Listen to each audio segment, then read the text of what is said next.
majina mimi naitwa Ngojomani MC, ni msanii wa singeli wa kizazi kipya. Mimi kwa hapa Dar es Salaam natokea Gongo la Mboto. Na tuna studio yetu ipo pale Rumo ambayo inaitwa New Gen Studio. Mimi historia yangu kiufupi, mimi ni msanii wa singeli ambaye nimetokea mkoa. Nilikuwa na producer wangu mmoja anaitwa Ashrafu, alinisaidia sana. Lakini kama unavyojua safari ya muziki, Ashrafu naye akawa na mambo mengi, akabidi nikabidhi kwa mtu mmoja ambaye anaitwa Jiboy. Jiboy naye nikapambana naye. Yeye pia naye akawa na mambo mengi. Ndio finally sasa nilipokuja Dar es Salaam, Jiboy akanichukua akasema kuna mwanangu anaitwa Ali Kamila, huyo anaweza kukusaidia kwa sababu naye pia anapenda muziki. Kwa hiyo Jiboy akanikabidhi kwa Ali Kamila, mpaka sasa ndo nipo na Ali Kamila tunafanya mchaka huu wa muziki wa singeli.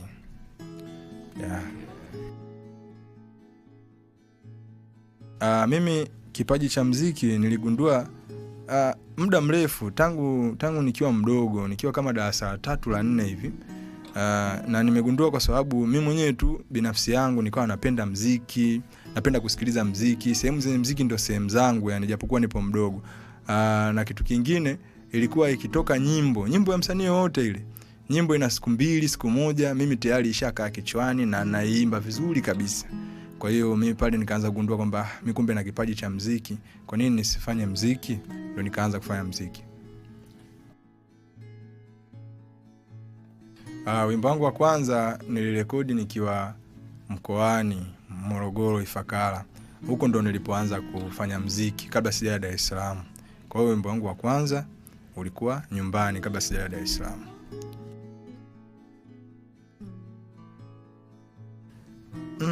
Studio kwa hela ya kukopa hapana, ila kwa hela za kufanya kazi mwenyewe na nini kisha nikaenda kuzimalizia studio, hiyo sana tu ishanitokea.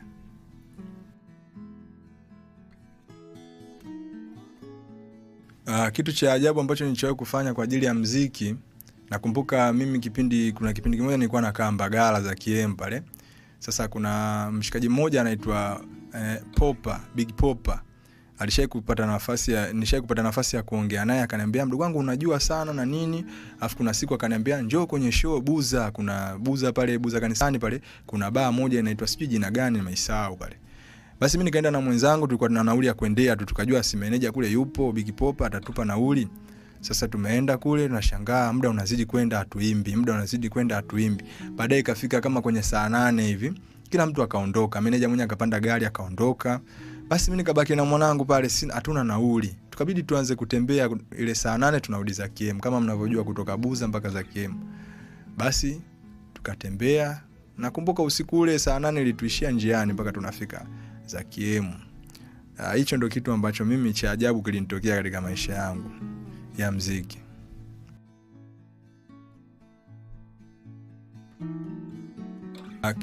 Kitu ambacho mimi kinanikatisha tamaa kwenye industry ya muziki ni kile kitendo cha kuona msanii anaiti leo, anakuwa msanii mkubwa, watu wanamfurahia, wanamshangilia, lakini baada ya miaka kadhaa, miaka 2, miaka 3, wengine mwaka mmoja tu, unashangaa msanii amefifia, asikiki tena. Sasa unajiuliza, mashabiki wao walikuwa wanamshangilia wale sio hawa, ni wengine au kuna kitu gani? Au labda ukishaiti labda kuna watu wanakuona na kuzima, au kuna kitu gani? Huwa najiuliza, sipati majibu. Hicho ndio kitu ambacho mimi kinanipa mawazo sana. Mimi nadhani sijatoboa mpaka sasa hivi. Mimi imani yangu ipo kwenye muda. Naamini muda wangu hujafika. Naamini Mwenyezi Mungu yeye ndo anaamua nani awe nani kwa wakati gani. Na mimi naamini wakati wangu hujafika, ila naamini kuna siku moja na mimi nitakuwa msanii mkubwa, nitasikika kama wanavyosikika wengine. Kwa hiyo mimi naamini sana kwenye muda wangu utakapofika, basi na mimi nitakuwa msanii mkubwa pia. Nishai kuachwa kwenye project. Nakumbuka ilikuwa project moja ya nyimbo yangu ya Kimya. Kuna nyimbo nilitoa inaitwa Kimya. Sasa ile nyimbo kuna rafiki yangu mmoja, yeye ni director, aliipenda sana ile nyimbo, akaniambia mimi nitakutolea video bure. Basi na mimi nikashukuru. Sasa tukiwa kwenye kushuti, tukashuti vipande kadhaa. Sasa kuna siku nilikuwa namwambia mwanangu, mimi kuna location fulani naipenda, nataka tukaipige ile kabla muda hujaisha. Akaniambia tulia kwanza, mimi ndio najua hapa tunafanya vipi. Sasa nikaona muda unazidi kwenda, ikabidi nimkumbushe tena, mwanangu vipi ile sehemu ile location. Mwanangu akakasirika vibaya sana, kila muda unaniambia jambo hilo hilo, anaanza kutukana matusi na nini, yani ghafla tu amechange, unaona, yani kisa location. Nikamwambia kwani umekasirika kwa jambo hilo au kuna jambo lingine? Wewe unaniuzi bwana, sio kama hutaki basi bwana. Nikamwambia bwana, wewe labda tu ulikuwa hutaki tangu muda. Hamna, kwanza kama vipi basi. Akachukua ile project, akafuta vipande tulivyovifanya vile. Basi na yeye ndo alikuwa na kamera, yeye ndo mwenye kila kitu, ikabidi nimwache. Ndio project ikaishia hapo, mimi nikaachwa, wao wakaondoka zao. Hiyo ndo project ambayo niliahidiwa, alafu nikaachwa lonely.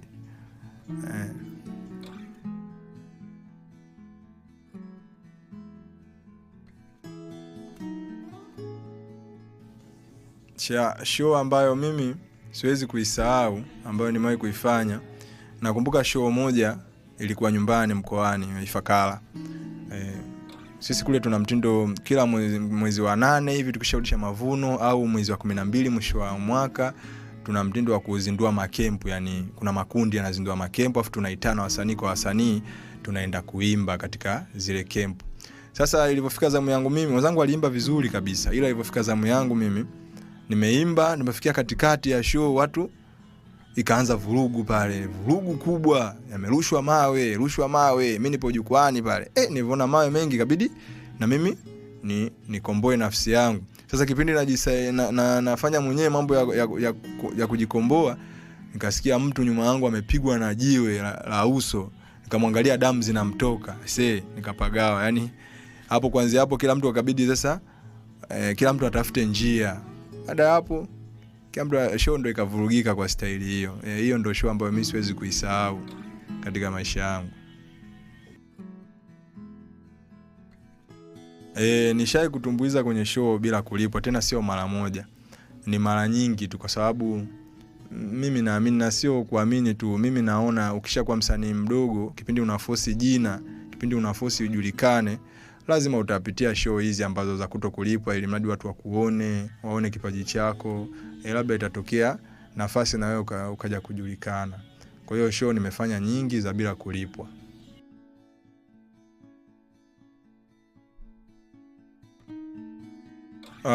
Kitu ambacho wasanii wakubwa hawaelewi kwetu sisi wasanii underground, sisi ni watu ambao hatuna pesa, hatuna jina.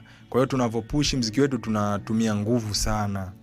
Kwa hiyo wasanii, unakuta msanii mkubwa ashafanikiwa, anakuona kabisa wewe underground unapambana, unaaso, lakini unakuta yeye ndo anakuwa chanzo cha kukukandamiza wewe, bila kujua kwamba wewe unatumia nguvu, hauna pesa hata za kusema utaongaonga utapata promo na nini. Wao wanachukua nafasi hiyo. Unaweza kama umetoa nyimbo yako nzuri, yeye anaichukua, anairekodi yeye, anairelease, akijua kwamba hata wewe ukienda kusema mahali popote hamna yoyote atakayejua chochote. Kwa hiyo sasa hicho ni kitu ambacho wasanii wakubwa hawajui, kwamba wanapofanya hivyo kutukandamiza sisi, wanatuumiza sana, kwa sababu sisi tunatumia nguvu kubwa kupush muziki yetu ili iweze kwenda, watu wapate kutusikia. Kwa hiyo wanatakiwa wawe support, sio tena kikwazo cha sisi kufanikiwa. Hivyo.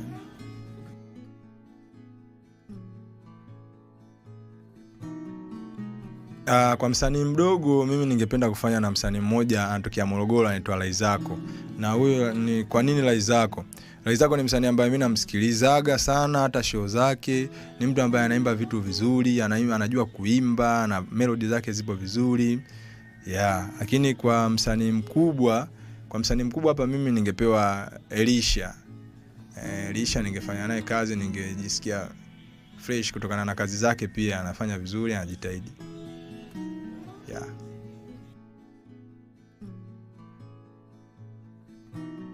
Kwa kufikiria kuacha muziki niliwahi, sio kufikiria tu, kuna kipindi hadi niliacha kabisa. Yani kuna kipindi inafika unapambana, lakini unakuta nyimbo zako unasikiliza mwenyewe tu geto yani. Yani watu wengine utafanya tu kuwaonyesha bana nimetoa nyimbo hii nzuri na nini. Mtu anakuambia, anasikiliza anakuambia ngoma kali mwanangu. Ngoma kali, yani unaishia kupata hivyo tu ngoma kali. Sasa inafika kipindi unaona anapoteza muda, na mimi natakiwa niwe na maisha yangu na nini, muda unapotea, sipati chochote. Basi na kipindi unafika unaamua kuacha mziki. Lakini unavyoenda, kile ni kipaji ambacho mtu umezaliwa nacho, kinakukumbusha kwamba wewe vipi, mbona hujafikia malengo, unakata tamaa, basi unajikuta unarudi tena kwenye game hivyo hivyo unapambana.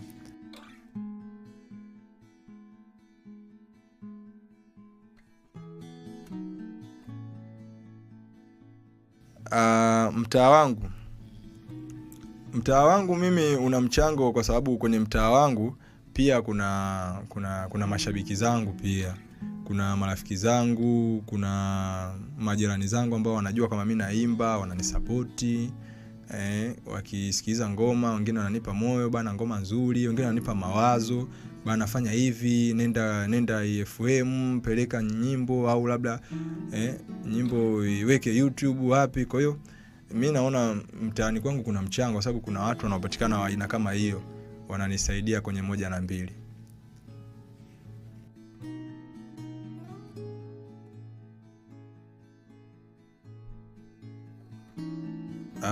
Msanii, mimi nadhani msanii kuwa na talent peke yake haitoshi.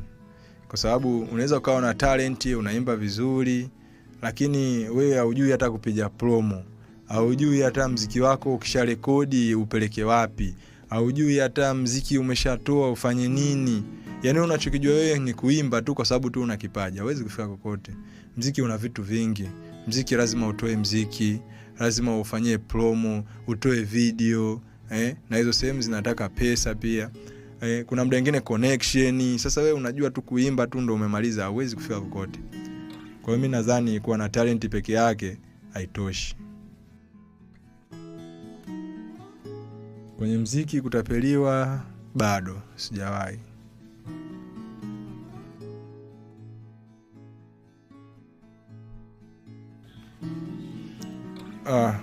Kwa upande wangu mimi, kitu kigumu ni kujitangaza. Kwa sababu kurekodi, mimi nimeanza kurekodi tangu zamani. Yaani nilikuwa nikirekodi mara nyingi na ngoma ninazo, lakini kutangaza ndo inakuwa ngumu. Na kuna wakati hata ukipata nafasi ya kujitangaza, umejitangaza kidogo, lakini unakuta bado support inakuwa chini. Hata unakuta umeweka YouTube, watu wameangalia 2, 3. Lakini studio nikienda, nimepewa beat, nikirekodi chapu, ngoma inatoka. Ila kwenye kujitangaza ndo kumekuwa kugumu sana.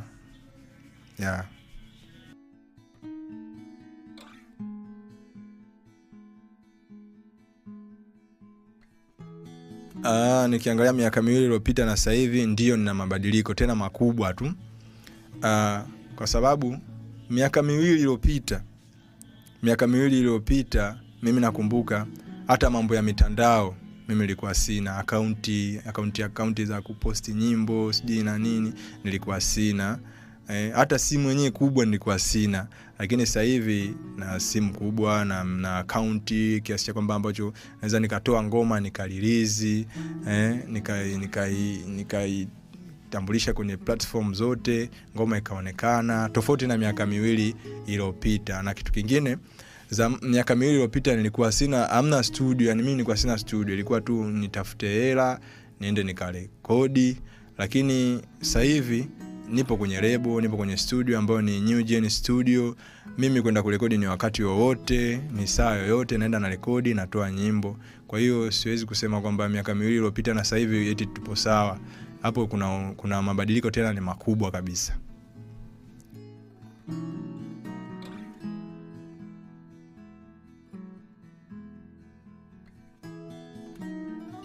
Mimi wimbo ambao nilitoa ukapuuziwa, lakini ni wimbo mkubwa mimi naamini, ni kuna wimbo wangu mmoja unaitwa Elewa Mai.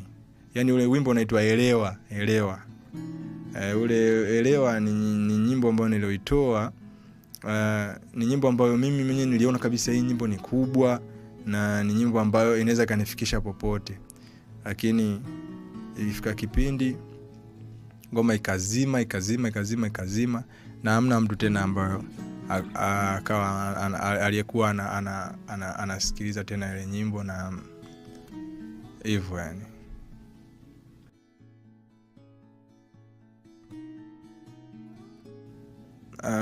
Mtu ambaye aliniambia huwezi kufanikiwa, wapo. Kuna baadhi ya marafiki, kuna baadhi ya ndugu walikuwa wakiniambia kwamba unajihangaisha tu bure, mambo ya muziki unapoteza muda. Wengine wanakuambia muziki unataka pesa, wewe hauna pesa, unahangaika na muziki wa nini? Tafuta kwanza pesa, ukishapata pesa ndo uhangaike na muziki. Sasa huko unajisumbua na sidhani kama utafika hayo malengo unayotaka, kwa sababu unang'ang'ania vitu ambavyo hauna formula navyo. Kwa hiyo watu waliniambia kwamba wewe hautofanikiwa ni wengi. Nishawahi kuambiwa hivyo.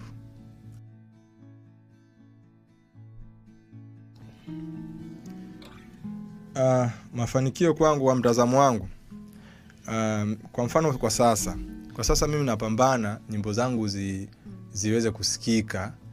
Nikitoa nyimbo zisikike kama wasanii wengine wanatoa nyimbo leo, baada ya siku 3 wiki nyimbo naisikia mtaani kote.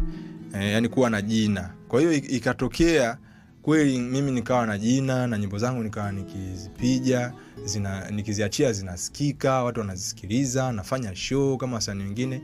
Mimi kwangu naamini ile ni moja ya mafanikio. Japokuwa hata kama nikiwa bado sijaanza kuingiza pesa, ila ngoma zikawa zinasikika mtaani, nafanya show na nini, mimi kwangu ni mafanikio. Naamini pesa itakuja tu baadaye.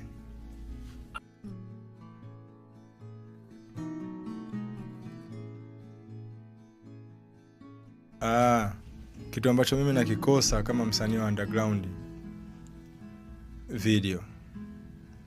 Yani katika maisha yangu ya safari ya muziki sijawahi kutoa video, isipokuwa ni video moja tu, na yenyewe ilikuwa ni ya uongo na ukweli tu, yani video tu ya kushuti tu na simu. Kwa hiyo mimi nikiangalia vitu ambavyo navikosa katika maisha yangu ya muziki ni video. Audio nazo nyingi nimeshafanya sana, lakini video ndio kitu ambacho mimi naona nakikosa sana katika safari yangu ya muziki.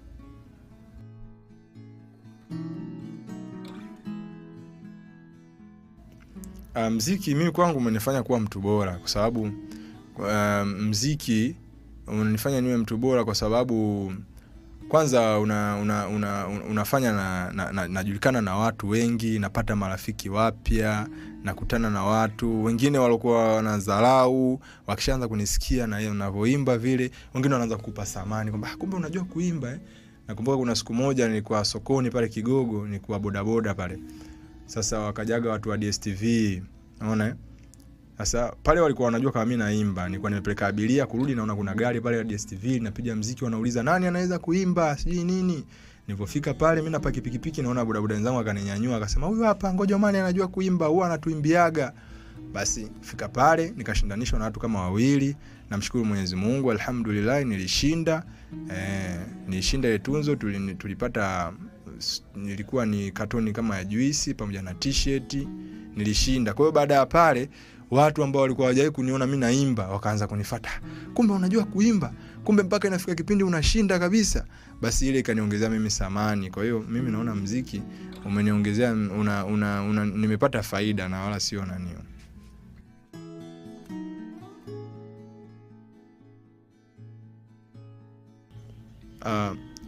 Utofauti wangu mimi na wasanii wengine,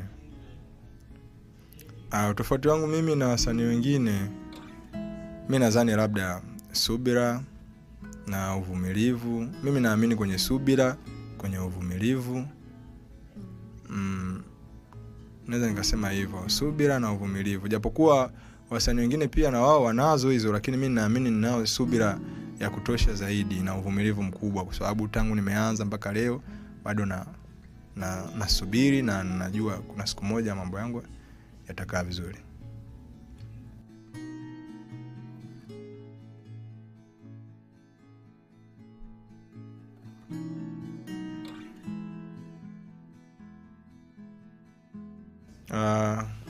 Nikipewa dakika moja ya kuzungumza na dunia nzima, mimi ningewaambia tu kwamba kuna maisha ya kupambana na elimu na nini, lakini kuna maisha ya vipaji. Ikitokea kama una mtoto wako labda ana kipaji, ama anapenda kitu fulani cha muziki au labda vitu vipo vingi, mimi nilikuwa napendekeza wazazi wangewasikiliza watoto wao na kuwasapoti, kwa sababu mwingine unaweza kumlazimisha mambo ya kupitia kwenye elimu na nini, lakini unakuta kumbe maisha yake yapo kwenye kipaji chake ambacho amejaliwa na Mwenyezi Mungu. Kwa hiyo mimi dakika hii moja naitumia kuwashauri wazazi wapate kuwazingatia na watoto wao, kuangalia wana vipaji vya aina gani na kuendelea kwa support.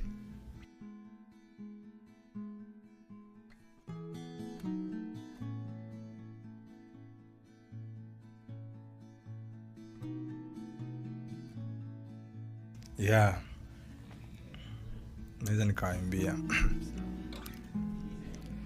Kumbe mapenzi ndo yanavyoumaga hivi, nilisikiaga anachoma, kumbe anachoma hivi. Siku hizi sitaki tena, shatangaza vita hivi, demu atajipendekeza jamani RIP. Kumbe mapenzi ndo yanavyoumaga hivi, nilisikiaga anachoma, kumbe anachoma hivi. Siku hizi sitaki tena, shatangaza vita hivi, demu atajipendekeza jamani RIP.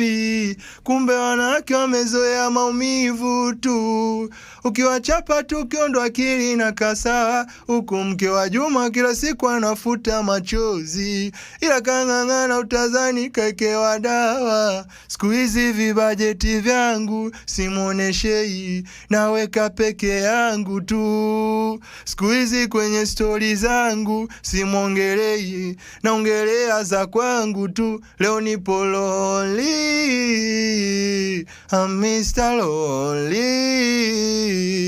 I have nobody from my home. Leo nipo lonely, I'm Mr. Lonely, I have nobody from my home. Kwa dakika nilizopewa mimi naweza nikaambia hivi mashabiki zangu.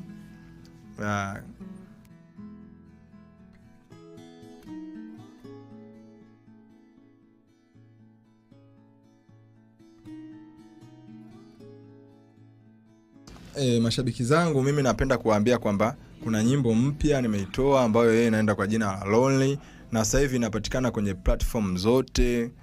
Ukisearch Ngojomani MC unaipata nyimbo yangu ya Lonely. Kikubwa nilichokuwa naomba mashabiki zangu waweze kunisupport. Nyimbo ni nzuri, wakaisikilize, wa download, wa share, ili mradi niweze kufika mbali zaidi, ili niweze kufanya vitu vizuri zaidi, na mimi niweze kujivunia kwamba mashabiki zangu wananisikiliza na wananifuatilia kwa ukaribu.